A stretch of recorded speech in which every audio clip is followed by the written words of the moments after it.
Itu disiapkan apa intinya ada ya? Oke. Oke, halo ya. Assalamualaikum warahmatullahi wabarakatuh. Lalu ya sekarang presentasinya dilanjutkan yang ke berikutnya Pak Agung. Kak, silakan kepada Anda Akram untuk memulai dulu memperkenalkan diri dan salam. Silakan. Assalamualaikum warahmatullahi wabarakatuh. Waalaikumsalam warahmatullahi wabarakatuh. Perkenalkan, nama saya Alfaris Akram Putra Ginanjar. Kali ini saya berkesempatan untuk berpresentasi ke saya. Yang terhormat Ibu Bapak Guru, para hadirin yang saya hormati, pertama-tama mari kita panjatkan puji syukur kepada hadirat Allah Subhanahu wa Ta'ala yang telah memberikan rahmat dan karunia-Nya sehingga kita semua dapat berkumpul di sini dalam keadaan sehat dan walafiat. Semoga pertemuan ini membawa manfaat dan berkah bagi kita semua. Di kesempatan kali ini, saya ingin berpresentasi tentang matematika dalam kehidupan sehari-hari. Daftar isi. 1. Pelajaran yang diminati adalah matematika. 2. Topik yang paling diminati dalam matematika adalah kepentingan matematika dalam kehidupan sehari-hari. 3. Refleksi diri terhadap sikap belajar. Lanjut. Matematika. Pelajaran matematika. Alasan saya memilih pelajaran matematika adalah karena saya menyukai materi-materi tentang matematika dan seru belajarnya dan materinya baru dan asik. Daftar topik pelajaran matematika di semester ini. 1. Menyimpan angka-angka dan satuan dan puluhan. Topik kedua yaitu mempelajari huruf yang dikurung. 3. Yaitu membahas bangun datar. Topik keempat yaitu tentang puluhan faktor seperti KPK atau FPB. Topik 4 yaitu adalah pecahan. Lanjut. Materi yang paling saya sukai dan kurang suka di semester ini. Yang paling disukai yaitu adalah 1. Pecahan, 2. Negatif dan positif. Yang saya kurang sukai yaitu tentang bangun datar seperti lingkaran, kotak kayak gitu. Yang 2. Pohon faktor seperti KPK dan FPB tadi. Yang akan dibahas adalah 1. Cara mengelola waktu. Mengelola waktu itu seperti kita harus pintar-pintar, harus bijak membagi waktu. Misalkan kita itu ada kegiatan banyak di satu hari atau di suatu hari atau satu tanggal yang sama. Jadi kita misalkan Doni itu ada acara keluarga dan acara ulang tahun temannya. Jadi kita itu harus bijak dan harus tepat menyimpan waktunya di waktu yang benar dan tepat. Lanjut, mencari tahu rata-rata. Rata-rata adalah nilai yang diperoleh dengan menjumlahkan seluruh data lalu membaginya dengan jumlah data tersebut. Rumusnya itu.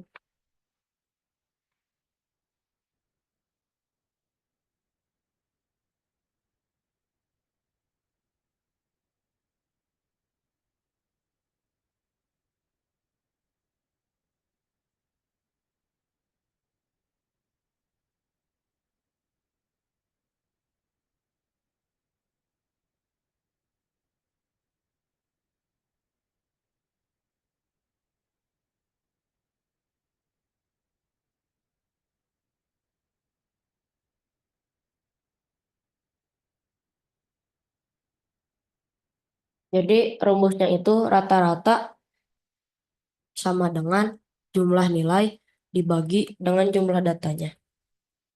Contohnya, Bu Guru sedang membuat sebuah perlombaan memasak dan untuk timnya dibagi menjadi 4, yaitu ada tim A, B, C, dan tim D. Dan saat memulai memasak, tim C itu kekurangan bahan karena dari salah satu timnya salah satu orang tidak masuk dari tim C. Karena itu, Bu Guru menyuruh semua tim masing-masing untuk berbagi bahan dari semua tim agar dibagi sama rata. Ibu guru harus mencari rata-rata terlebih dahulu. Contohnya, tim A, tim B, dan tim D sama-sama mempunyai 4 bahan. Jadi semuanya itu dijumlahkan 4 tambah 4 dan tambah 4 lagi. Sama dengan yaitu 12. Terus dibagi 3. Kenapa dibagi 3? Karena ada 3 tim yang memberikan. Jadi hasilnya yaitu 4. Jadi kesimpulannya dari segala tim memberikan 4 sisa bahan tersebut. Jadi sama rata dan tidak ada yang dilebihkan atau dikurangkan.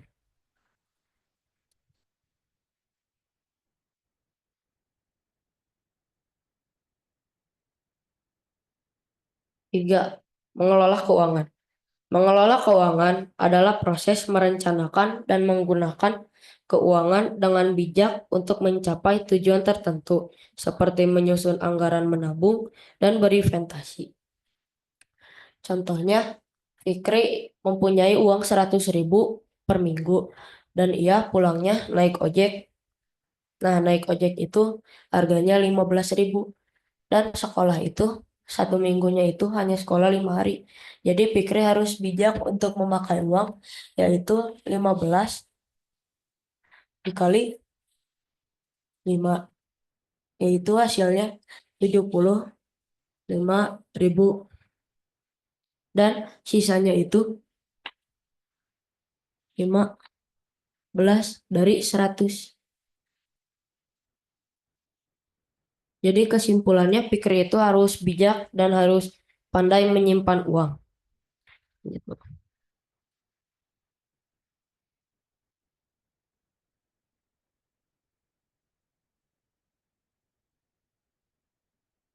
Apakah ada pertanyaan? Oke, silakan Pak Agung, dipersilakan kalau ada yang ditanyakan. Assalamualaikum warahmatullahi wabarakatuh. Eh, akan boleh tahu akan ngambil ide tentang rata-rata itu dari mana? Dari kehidupan sehari-hari. Oke. Eh, Pernah dipelajari sebelumnya waktu di sekolah atau di SD dulu? Hmm, sedikit sih, tapi mulai dibahasnya sekarang aja. Hmm. Iya. Soalnya rata-rata itu kan sebenarnya memang dipelajarinya di ini ya, di kalau di SMP itu kan disebutnya di materi statistik ya. Nah, eh, logika yang akan pakai itu memang kalau di statistik kan disebutnya dengan mean. Nah, logika yang akan pakai itu eh, sebenarnya memang itu sih yang jadi dasar mean atau rata-rata dari statistik. Dan logika yang akan pakai itu memang itu sih yang selama ini kalau Pak Gung jelasin tentang mean itu selalu dimulai dengan cara yang sama dengan akram. Nah, kalau akram sudah bisa eh, apa menjelaskan eh, tentang rata-rata itu dengan cara seperti itu menunjukkan bahwa akram itu memang punya apa istilahnya ya, eh, punya kemampuan pemahaman matematika yang mungkin bisa dikatakan agak lebih ya dibandingkan anak-anak secara umum ya. Dan memang Pak Guliat sih kan akram memang kemampuan apa namanya ya, mengabstraksi matematika itu eh, ya dan jujur aja kalau dibandingkan Pak Agung waktu SMP jauh lebih bagus Akram sih sebenarnya. Jadi Akram itu memang kayaknya punya potensi yang cukup bagus dalam kemampuan abstraksi matematika. Eh, yang insya Allah mungkin kedepannya kalau misalnya ini eh, kalau di matematik itu mungkin yang Akram kerjakan ini mungkin orang-orang nyebutnya sebagai HOTS ya. Cuma sebenarnya itu lebih ke arah apa kemampuan abstraksi matematika. Ya mungkin kedepannya insya Allah kita coba bikin semacam inilah untuk siswa-siswa yang punya apa minat seperti Akram ada beberapa di kelas 8 kelas 9 juga yang di kelas 7 juga sih selain Akram yang sepertinya punya minat yang lebih aplikatif atau yang mungkin kalau ini lebih sering disebut dengan hot. Insya Allah mudah-mudahan kedepannya kalau bisa kita coba kembangkan lagi deh. Tapi kemampuan Akram untuk melihat rata-rata itu ya itu sudah sangat baik, apalagi untuk ukuran kelas 7 SMP. Oke, mungkin itu aja. Terima kasih, Pak. Ya, sama-sama Akram. Ya, terima kasih Pak Agung. Ini harusnya ada apa? Satu lagi Bang Uji Bukhari, cuma Ibu Bukharinya sedang ada di kelas lain. Kita lanjutkan saja dulu ya, terangnya. Mungkin ada yang Ya, Bu. Hanya refleksi diri terhadap sikap belajar saya. Kekuatan diri saya dapat introspeksi diri dengan mudah dan dapat memahami sesuatu dengan mudah apabila dari sebuah gambar ataupun video. Ya. Kelemahan diri saya, susah mengingat sesuatu, kurang serius dengan tugas atau pelajaran yang berkaitan dengan sejarah, dan mudah sekali tertawa. Rencana tindak lanjut saya akan lebih banyak belajar mengulangi pelajaran agar tidak cepat lupa dan lebih serius dalam belajar mau apapun materinya. Ucapan orang tua. Terima kasih ayah ibu. Kalian sudah memperhatikan aku dengan baik dan telah menjagaku dengan baik. Semoga engkau tetap menjadi orang tuaku yang tetap orang tua. Jadi enggak berubah. Yang diharapkan dari guru, jangan terlalu banyak marah. Karena enggak semua siswa bisa dimarahin atau dibentak. Terus jangan terlalu banyak PR. Jadi kepinginnya itu apa ya, kerjain tugasnya tuh full di sekolah. Jadi semua tugas tuh harus beres di sekolah. Jadi di rumah tuh sisanya tinggal istirahat sama apa gitu, pendingan gitu. Terus jika menjelaskan jangan terlalu cepat. Soalnya kan tidak semua siswa bisa menerima pelajaran dengan mudah gitu. Sekian, terima kasih dari saya. Ya, terima kasih. Akhirnya kebetulan ada ayah ya hadir. Maka silakan ayah.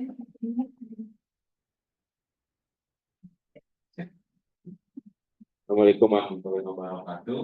Oh. Terima kasih Ibu Guru, Bapak Guru membimbing saya. Pak. Mungkin tadi ya saya akan menyambung dari paparan Adnan dan juga tanggapan dari Pak Agung. Saya juga sebenarnya kaget.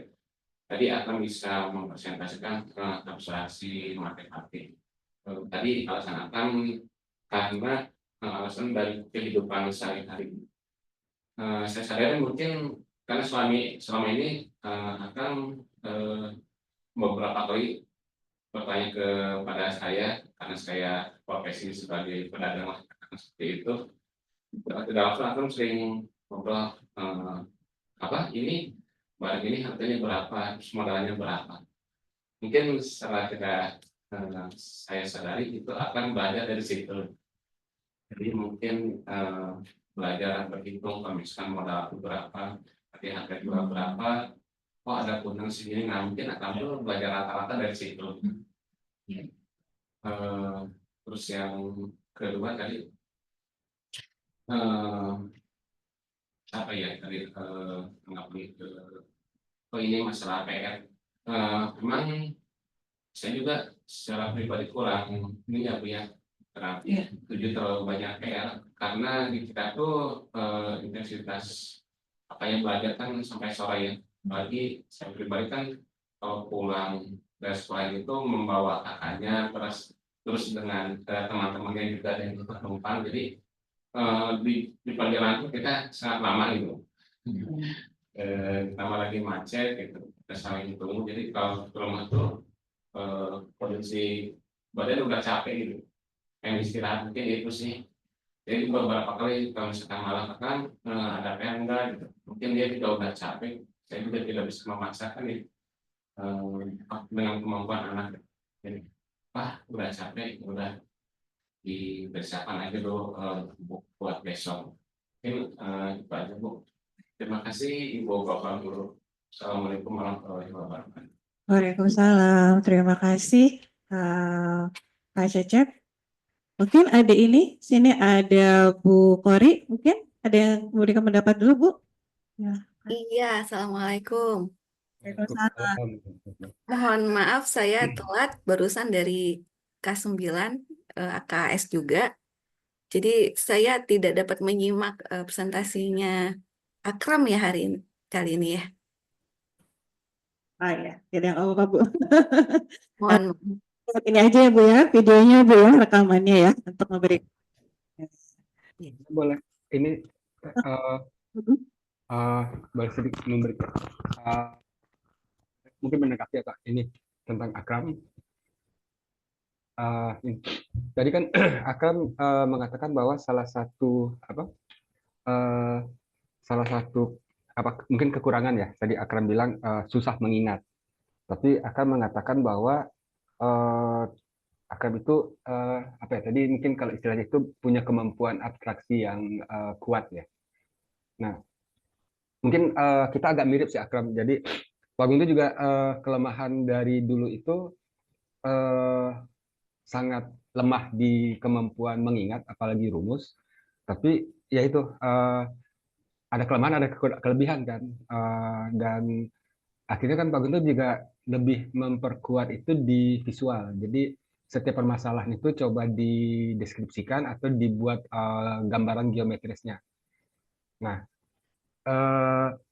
itu malah sekarang menjadi bagi Pak Gung pribadi itu menjadi kekuatan Pak Gung.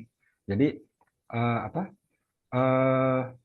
kemampuan abstraksi itu membuat kita itu bukan tidak butuh rumus. Kita sangat tidak terlalu tergantung kepada rumus. Tapi ketika kita bisa mengenali permasalahannya, kita bisa menemukan rumusan kita sendiri. Jadi yang tadi kelemahannya Akram itu susah mengingat, itu pada akhirnya akan menjadi kekuatannya Akram untuk menemukan pola belajar yang lebih yang berbeda, yang menjadi khasnya Akram sendiri.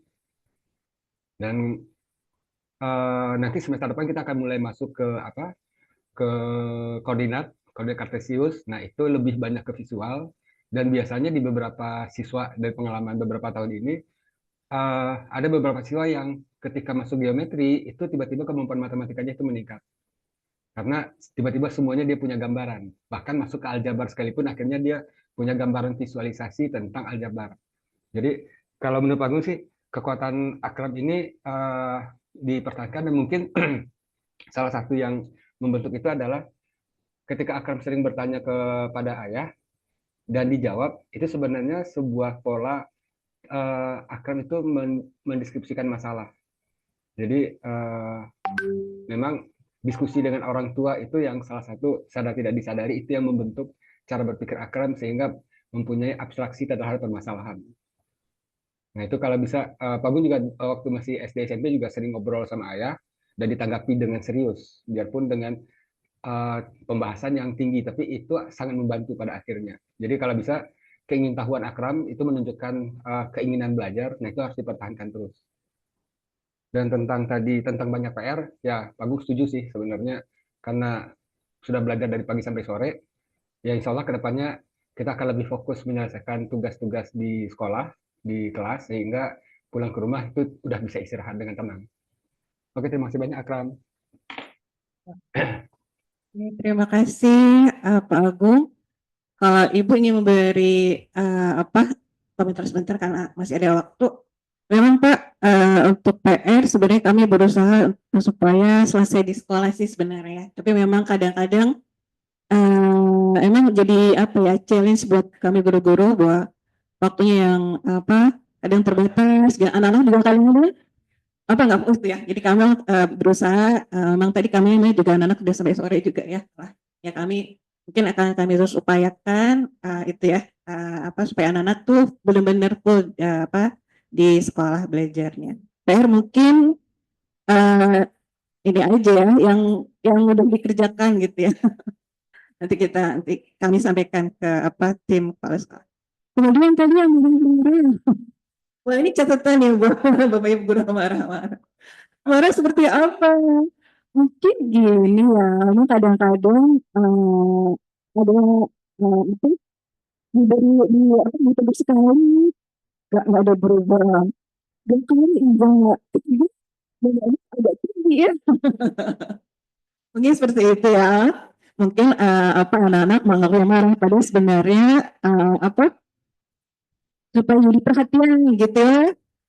Gini supaya di anak-anak lebih memperhatikan itu penting gitu. Kadang suka gitu. Sekali diberitahu, kamu berubah. Bukan, enggak. Ya sudah lah ya, terpaksa gitu ya. Mungkin seperti itu ya, Akram ya. Ini nggak apa-apa, ini masukan juga buat kami Bapak Ibu Guru, nanti akan kami sampaikan ya. Gimana caranya supaya tidak seperti marah-marah gitu ya, jadi kayak oke, terima kasih itu saja. Bu Kari ada yang disampaikan nggak ya Bu ya? Eh, cukup dulu Bu Win, mohon maaf. Ya, nggak apa-apa. Oke, Akram, terima kasih atas penjelasan. Silakan ditutup. Sekian dari saya. Wassalamualaikum warahmatullahi wabarakatuh. Waalaikumsalam warahmatullahi wabarakatuh. Oke.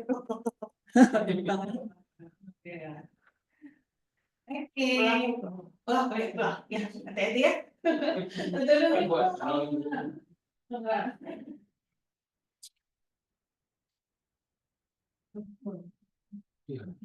Iya, pulang ya karena ini.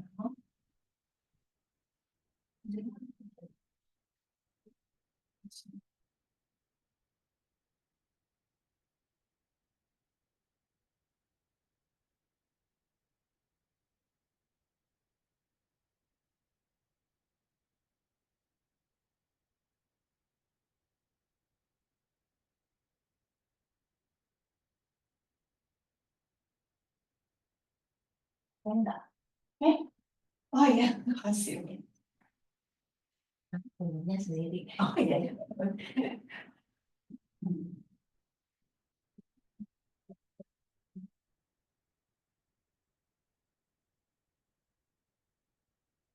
Oke.